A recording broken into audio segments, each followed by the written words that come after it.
So here's the question. What makes a special guitar? Maybe it's the history, maybe it's who's owned it, or sometimes, just sometimes, if you take some of the best woods known to man, you team it up with some of the best build quality known to man, and perhaps some of the best colors and paint jobs known to man, you still get a very, very special guitar, and that's what this is.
All right, folks, welcome back to the Ministry of Guitar. I'm Utkarsh, coming to you from Singapore. This channel has a lot of PRSs, a lot of Gibsons, extended range, opinions on the industry, structured reviews. If that interests you, do consider subscribing. However, let's get back to this guitar. So what do we have here? And what makes this quite unique, astonishing, all the superlatives that you can think of? Well, this is a PRS Private Stock. This is a one-off guitar. So this is a PRS Private Stock SC245. Let's dig into a few of these terms. PRS Private Stock, for those of you who follow my channel, you know this. But for those of you who don't, this is PRS's custom shop, but calling it a custom shop would be doing it a little bit of an injustice, because this is literally the place in the world, in my opinion, where the best guitars are made without any constraint in terms of the woods that they use, in terms of the people working on them. And they're fairly limited in number. I think over the last 25 years, they've reached about 10,000 plus. So it's not really that much at all. So that's PRS Private Stock. SC245 is a model that is not very well known. And the reason is this model has been rather overshadowed by the McCarty 594. I own both. I have a bunch of McCarty 594s. And I feel that this model has been done.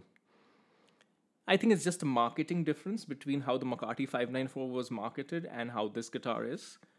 And in my opinion, both guitars are equally good, and it's just a question of taste. And let me talk about those differences in a second. So the SC245 was named after its scale length, 245, 24.5 inches. The McCarty 594 is also named after its scale length, 24.594. 24.594 is apparently the traditional Gibson scale length from the 1950s. 24.5 is a little bit shorter. It's a scale length that PRS has been using for a long time. They started using it first with the Santana model in the 1980s, when they built guitars for Santana, and then, of course, the actual Santana model that came afterwards. So that's one difference, I mean, in terms of a difference between a McCarty 594 and a SC245. The other difference is, though this is confusing because later SC245s did come with a two-piece bridge, but traditionally the SC245 came with a one-piece bridge. Now, this is one of those things that only PRS can do, because the idea is that it is pre-intonated. It maximizes the string coverage over the bridge. The string contact would be the right term to use. And then what you have, which is astonishing, is that it is kept lightweight because the bridge is made out of aluminium, but brass creates a better contact point for better sound. And bridges, people talk about tone woods, but bridges and contact points with the strings make a huge difference also. So this particular contact point is, the bridge is aluminum, but the contact point is brass, just little drops of brass in there. So that's a very PRS thing. I was a firm Les Paul style player. So for me, the Tune-o-matic style two-piece bridge was the go-to, and I always thought that that is better, and this one-piece bridge nonsense doesn't look good. I don't know, I didn't like it. I have played multiple guitars that have changed my mind. This guitar is one of them, but my mind was changed way before that. The Gibson Bonner Bird, which I showed in my previous video, also has a one-piece bridge, not as sophisticated as PRS. It's just half of Tune-o-matic bridge. And then I have a couple of private stocks. I have a couple of guitars with that stop tail, a private stock Signature Limited, and a Paul's guitar. And what I've realized is that for stop tails, as long as you are in close to standard tuning, which is E, E flat, maybe all the way till D. Drop D definitely you can do, but maybe like drop C sharp. I prefer this. I prefer the one-piece bridge. And the reason I prefer the one-piece bridge is these bridges just make the guitar sound sweeter and they sustain better. Not that the McCarty 594 isn't a great sustaining guitar. I would say that is the one exception, because the McCarty 594 PRS has done some magic with their two-piece bridge. But I just feel that there's a sweetness to this, to the SC245 that the McCarty 594 doesn't have. The McCarty 594 is much more like a real 1959 Les Paul, which none of us have ever experienced. But I mean, Paul Reed Smith has had many over the years to compare and to contrast with and to create that exact replica. And that sound of the McCarty 594, it's a wonderful, versatile sound, but it is not the sweetest sound in the world. And for me, I like a sweet sound. So that's where the SC245 comes in. So it's a matter of preference. And SC245 is actually a great deal on the used market because it's not the McCarty 594. It's quote-unquote an older model, not marketed. So you can get used SC245s, Core SC245s made in US, not private stocks, but Core. You can get them much cheaper than the equivalent McCarty 594. So something to consider for you folks. Let's get to this guitar, which is a very, very special and unique SC245. For beginners, it's a 24 fret. I have not seen another 24 fret SC245. I have not seen a 24 fret McCarty 594. In fact, the only 24 fret PRS single cuts, double cuts there are several, but the 24 fret single cuts are super rare. There's the Santana Gold Leaf single cut, which is a single cut trem with 24 frets. That guitar was the base of creating a SE run, which you may be familiar with. I'm showing you all these pictures. That's one. That's a 24 fret single cut. They created a one-off 24 fret single cut for Mikhail Ackerfeld from Opeth. It was a Modern Eagle one. That guitar was also the basis of a SE run, the SE Ackerfeld. I have two of those SE Ackerfelds, amazing. Ackerfeld's actual guitar, yes, I would love to see it one day, but that's another 24 fret single cut. And that's it. That's literally, excuse me, it. I mean, you do have a 24 fret short scale, that's called the Santana, but you don't have a 24 fret single cut. So this guitar is beyond rare, beyond unique, and yeah, so that's one aspect of it, right? And you know, the thing is, 24 frets on a single cut is a better combination than you think.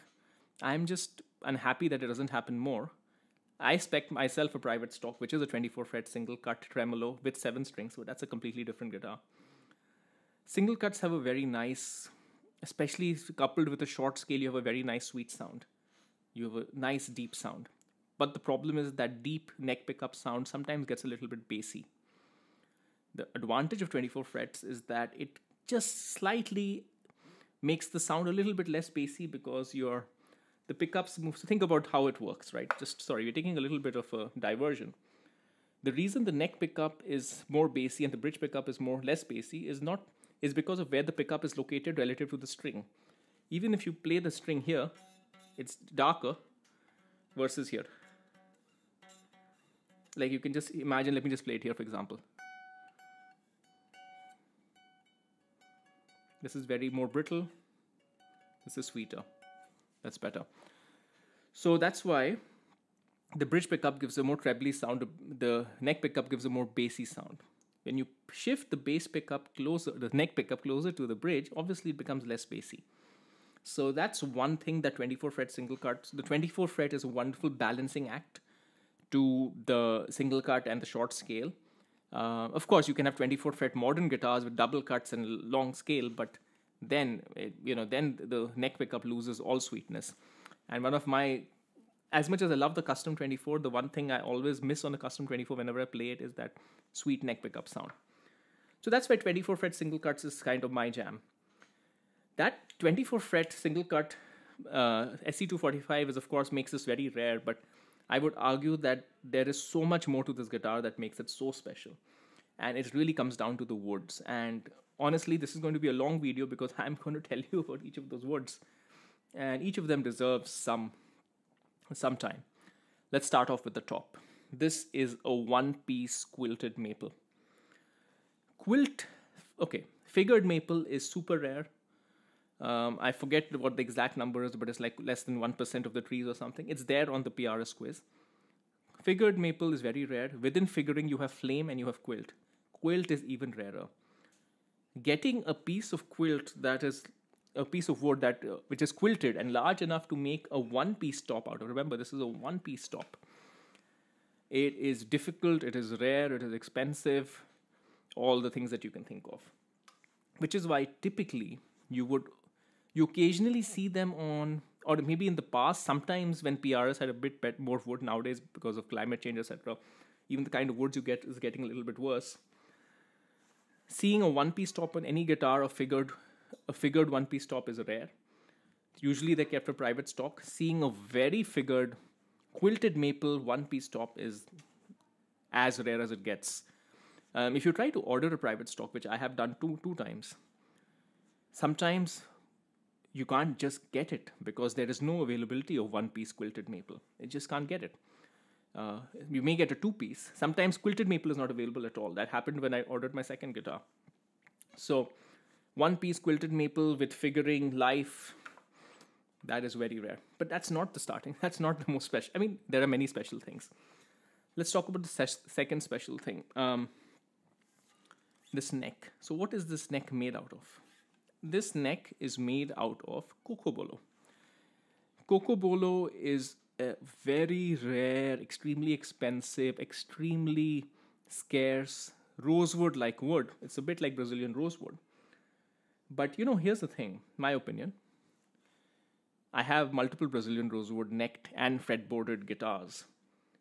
Cocobolo is even more special. And there are two reasons why I consider Cocobolo even more special.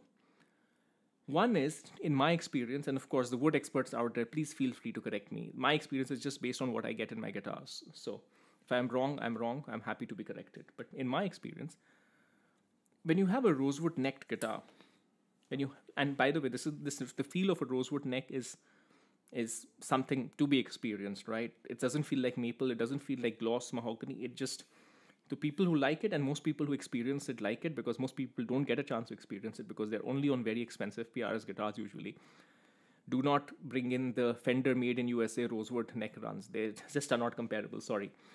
So the PRS guitars with rosewood necks, you will notice that, of course, it's super easy to play. It's a little bit like, it's unfinished. It's got a little bit of, I don't know what it is. Maybe it's like something like gunstock oil or something. Not exactly like Music Man, but there's something going on. So it's an unfinished but a very smooth neck. But even on a Brazilian rosewood or Indian rosewood neck, you can feel the grain because that's just the nature of rosewood. You will feel the grain. It's not abrasive at all, but you can tell that it's there. Cocobolo is so smooth and so dense that you can't feel anything. It's almost like it's been glossed over, but it's not being glossed over. So somehow, in a way, you get the best of all worlds because you don't get the stickiness of a gloss neck, which many people don't like. Some people like the feel of bare wood, but sometimes bare wood can feel a little bit industrial, especially if you can feel the grain, though you don't really feel it much on PRS rosewood neck guitars. So Cocobolo is just so beautiful that it's just one of the best feeling necks. And with the SC245, these comes with big necks. So this comes with what's called a pattern neck, which is similar to a wide fat. This is the biggest neck practically. The McCarty 594 also has a big neck, but in my experience, I don't know, maybe the pattern vintage and the pattern, difficult to say which is bigger. And the wide fat is also up there. Wide fat and pattern are the same thing, but somehow every SC245 that I've played just has a big, chunky, wonderful feeling neck. And that with the Cocobolo fretboard neck is with the Cocobolo wood is just one of the best necks on any guitar on any single cut. If you like slightly bigger necks, not to say that this is 58 style or some of those big Telecaster necks. It's nothing close to that, but it's just very satisfying neck to play if you like a bit more traditional necks. So that's the neck of this guitar. That's the special thing, Cocobolo. Then we get to the fretboard and the inlays. The fretboard is made of Brazilian rosewood. I forgot to mention one thing of Cocobolo. Sorry, I'll come back to that. I'll mention that, then I will go back to the fretboard. Cocobolo also has incredible figuring. It is usually much more beautiful than Brazilian rosewood. So even on this neck, Cocobolo tends to have a few purplish, few reddish streaks. It's very dark, yet it has a few streaks in a very nice way, not in the kind of way that makes the neck look dry, but in a way that just elevates it. So that's Cocobolo for you. Getting back to the fretboard. The fretboard is made from Brazilian rosewood and it has red coral inlays. Now, that's just a description. I have to give you context. The context is Brazilian rosewood is a wood that you literally cannot access since the 1960s. Whatever was cut before the 1960s, that's about it. It's now classified in the same range as ivory. So the thing is, because this wood has such a myth associated with it, many pieces of Brazilian rosewood exist that they are just considered special just because they're Brazilian rosewood. And you will see differences in color, you'll see differences in consistency. And this is definitely the case in, what should I say? Some guitars that are newer guitars, they don't get such good Brazilian rosewoods anymore. So I haven't seen the Gibson Murphy Labs Brazilian rosewood, but I could bet that it will not be, the best that you can get because it's just not available. So that's there. But here's the thing. This thing has what is practically black Brazilian rosewood. It is just extraordinary. I have 2 Modern Eagle ones, 3 513 Brazilian rosewood. So 5 Brazilian rosewood guitars. And even I have never seen a piece of Brazilian rosewood like this. So dark, so consistent, so dense, so smooth. It practically feels and looks like ebony, but it's Brazilian rosewood. And black rosewood or black Brazilian rosewood is probably, I don't know. I don't even know how much I've never seen anything like this. So that makes this thing, again, very unusual. And of course, the red coral. So red coral is an option on PRS Private Stock, a cosmetic option, but red against the black rosewood, matching with the top, my God. If there is a better looking single cut out there, find it for me.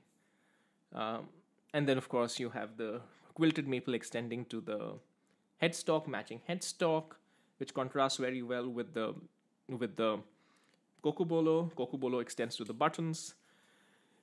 Quick interruption, Utkarsh from the future. I forgot to mention the color of this guitar. This color is called Black Cherry Glow. It's like a very deep red, but it has like black burst on the side. Just look at how beautiful that maple is. And it's got a glow. So the glow is when PRS makes the middle of the guitar literally glow by making it lighter, and just some sort of luminescence magic going on. I'm not exactly sure what they do. Just incredible. The body is swamp ash. This is a very lightweight single cut. I'm such an idiot. I never measure the weight of the guitar before filming, but I will guess that this is probably under 9 pounds for a single cut. That's very light. I will put the actual weight here. Swamp ash helps with that. Swamp ash also has a beautiful grain. The whole thing is finished gloss for the body. The neck is unfinished. Just extraordinary all around. Sorry, again, this is Utkarsh from the future. I forgot to mention the matching back plates in swamp ash. So this is from the same piece. Typical PRSs, you get plastic back plates. Even in private stock, matching back plates is not standard. So this is again a very beautiful and a very premium option. And of course, a natural maple binding all of these details. Let's talk a little bit about the electronics. This has got 5815s. These are what came before the 5815 low turns on the 594. It's really the bit difference between the 5815 and the 5815 low turn is really a matter of taste. The low turns are definitely clearer. They are definitely much more vintage feeling. This is a little bit more modern feeling, but it's still fairly vintage because the name of this pickup is 5815. It's inspired by 58 Les Paul, but built till 2015. But it has a little bit more juice than a 5815 LT, if that makes any sense to you. I kind of like the juice actually. That said, the 5815 LT for me, the 5815 LT is a more versatile pickup because it is just so almost single coil like that you can very, very well cop a few single coil tones. This one is a little bit more humbucker like. That's what I would say. So those are the electronics. The layout on this one is what I would call the Tremonti layout, which is, it is a 4-knob like a Les Paul. But the neck volume and bridge volume is like this, and then you have neck tone, bridge tone. So it's a little bit different from a Les Paul, which is kind of flipped. You can see the difference. And then you have a 3-way switch. This particular guitar has traditional wiring, but I've looked inside, or rather my tech has looked inside. This has 5815s with 4 magnets, so this can easily be coil splitted if one so desires. So it's already there in the guitar. It's just a question of connecting the wires. Okay, that has been a very, very long look at the specs. Let's get into the sounds.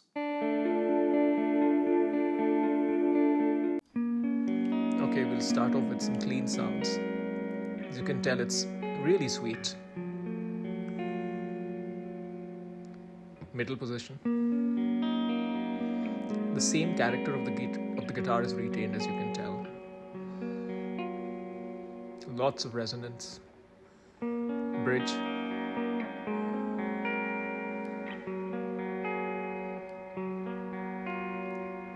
I think it's quite extraordinary how the guitar almost feels pre-EQ'd. Like that feels like listening to a final recording. Some distortion now. Very sweet. Almost a woman tone sound from the neck pickup.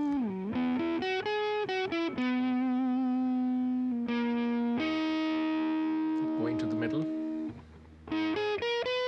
Again, the same character of the guitar shines through. In a way, the positions don't seem that different from each other, but there are subtleties as you can surely tell while playing. Bridge. That is not a very high output bridge pickup. The volume stays pretty much similar, so it feels very, very balanced across positions, as you can probably hear. Now we'll just get a few more sounds, just to give you a flavor. This is that classic. A little bit of bridge riffing. Much less bright on the middle positions, as you can just hear. And the neck.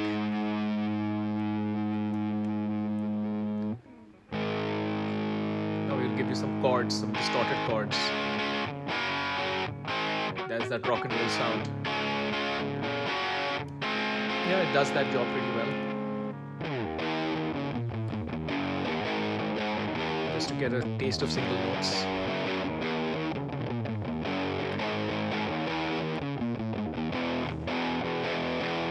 And some taste of the clarity.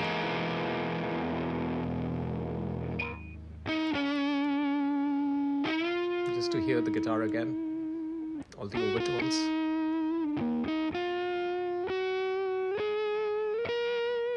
And now we'll try out the knobs.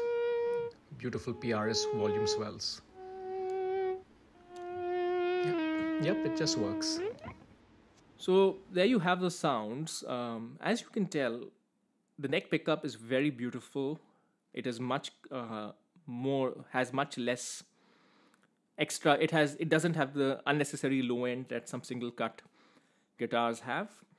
If you noticed, I kept the demo track for this guitar all in clean because this guitar just has a beautiful sound. I'm going to tell you my theory on the sound, and this is where people who don't believe in tone wood or don't like the idea of even talking about woods affecting the tone of a guitar, please look away, fast forward maybe 2 minutes. So, in my opinion, 24 frets gives it a clearer single cut sound, even though it has a single cut body. Then you have the rosewood neck, rather Cocobolo neck and fretboard, and Brazilian rosewood fretboard, and then you have the swamp ash body. Rosewood tends to give guitars a very nice piano-like clean sound, which basically means you've got extended highs and lows. I feel it. And again, these differences in tone, it's really more for the chef than the diner, because in a mix, after going through EQs and stuff, nobody can tell the difference. You can make anything sound like anything, honestly. So it's not that in a mix, if I played this, you could tell the difference and you could listen to it and say, oh, it has extended highs and extended lows. It doesn't work like that. It's just about what you feel when you play in the room with the guitar, what you feel and how it affects you. So this guitar, because of that rosewood neck, has a slightly more less mid-heavy sound than a traditional single cut because of the rosewood neck. So it's kind of good because you don't get that flubby sound that you sometimes get with single cuts.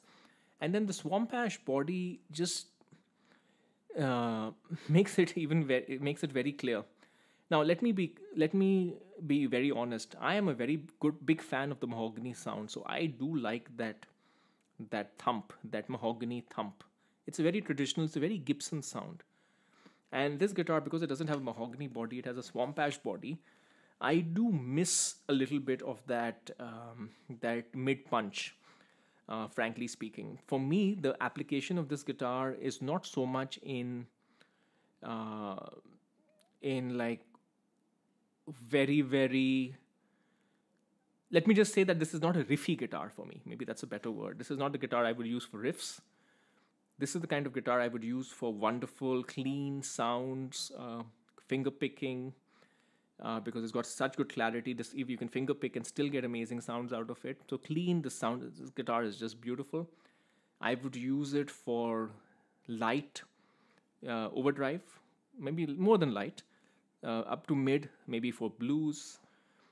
Because all the character of the woods and the pickups is just so beautiful on this guitar. But would I use this to necessarily would I use this as a substitute for to play metal? I would not. It could do it, but I would miss a little bit of that thump. I mean, again, EQs can change everything. It's just about how I feel, right? This will not immediately get me that thumpy sound that I want.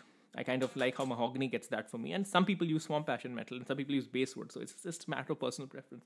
So for me, this guitar is just about this beautiful, beautiful, clean sounds and low gain. That's for me. That's how I think of it. But of course, these are subtle differences. You could use it for everything. It'll do everything like a champ. It's just my preference that I'm talking about over here.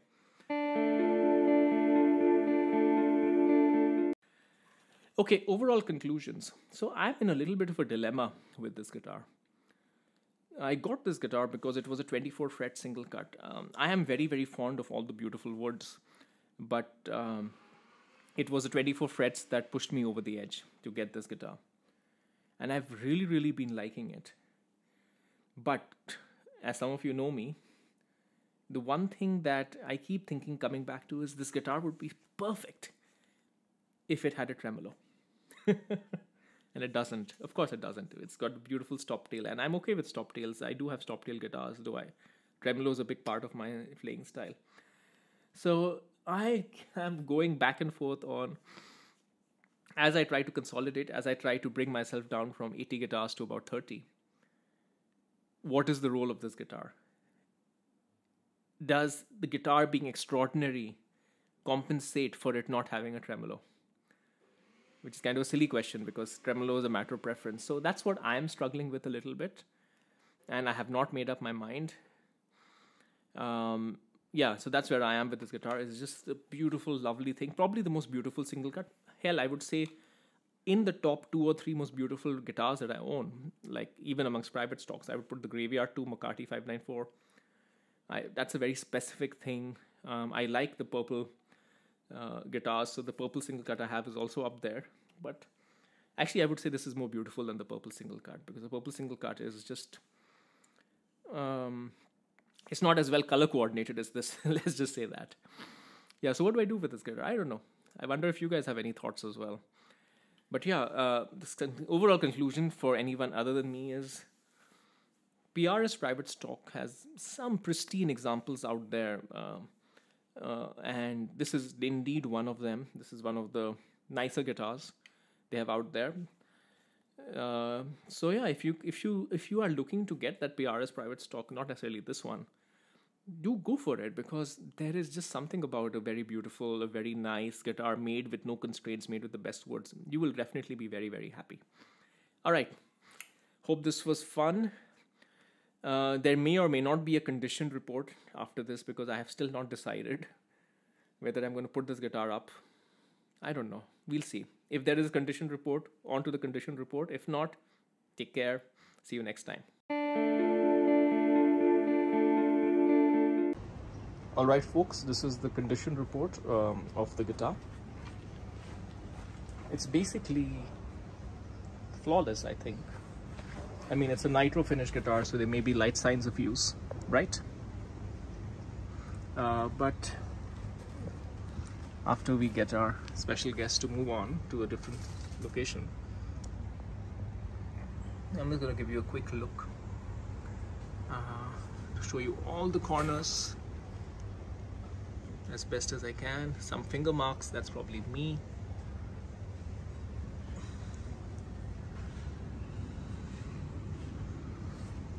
Knobs perfect, tailpiece perfect. Those are those little brass inserts that I told you about in the video. Pickup cover is in great condition as well. Side of the neck, excuse me, all good. Just going to turn it around. Headstock, no chips, no issues, flawless.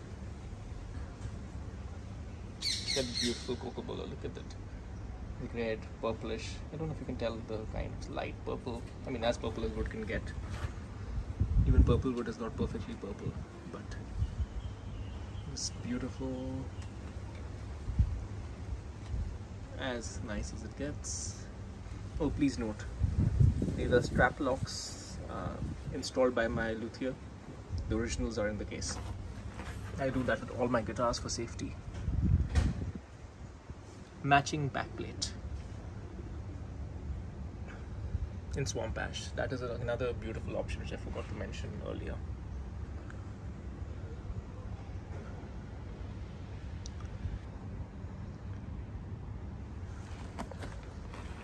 Continuing it, looks decent. Let's have a look at the case. Case is also in great condition. This is what's called a PRS leather case. Nothing to complain. All good. Maybe there's a little bit of a mark here. Yeah, that's the only flaw that I can find. And here, things you notice when you're really looking for it. But other than that, interior is in this plush thing. This is the private stock certificate, all complete, sitting inside here. And then inside you have original straps that I mentioned. I do have an extra one sitting in here, extra pair of strap locks.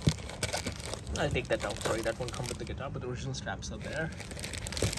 And the PRS crust rod cover, sticker, case, keys, everything. All original and complete. Okay, this is the electronics part of the condition report. The guitar is in perfect functional condition. We'll just go through the positions. So, neck volume, middle, volume on the neck, volume on the bridge,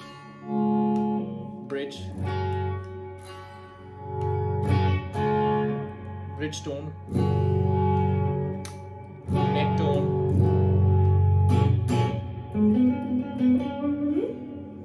flawless in terms of the electronics.